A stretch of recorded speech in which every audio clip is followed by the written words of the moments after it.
মেষ রাশি, বাসি ও ভারী খাবারের থেকে দূরে থাকবেন, কেউ ঋণ চাইলে দেবেন না। বৃষ রাশি, জমি, রিয়েল এস্টেট বা সাংস্কৃতিক প্রকল্পগুলিতে মনোযোগ দিতে হবে। মিথুন রাশি, স্বাস্থ্য সম্পর্কিত অনেক সমস্যা আপনার জন্য ঝামেলার কারণ হতে পারে, চোখ, কান, নাকের যত্ন নিন।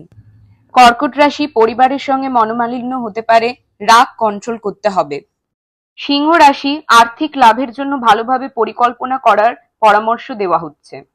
কন্যা রাশির ব্যবসায়ীদের জন্য ভালো সময়, এছাড়াও আইটি, ইঞ্জিনিয়ারিং এই লাইনে যে শিক্ষার্থীরা আছেন তাদের জন্য ভালো সময়। তুলা রাশি, এই সপ্তাহে আপনার জীবন সঙ্গী আপনাকে আর্থিক সাহায্য দিয়ে কিছু সমস্যা থেকে বেরিয়ে আসতে সাহায্য করবে। বৃশ্চিক রাশি, যদি অংশীদারিত্বে ব্যবসা করেন তবে এই সপ্তাহ আপনার জন্য ভালো।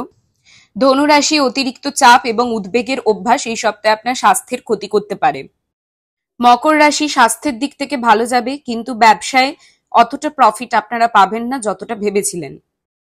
কুম্ভ রাশির, এই সপ্তাহে মানসিক চিন্তা বাড়বে, তবে নিজেকে আশাবাদী রাখতে আপনি সফল হবেন, যেই কারণে সমস্ত পরিস্থিতির সাথে আপনি মোকাবেলা করতে পারবেন।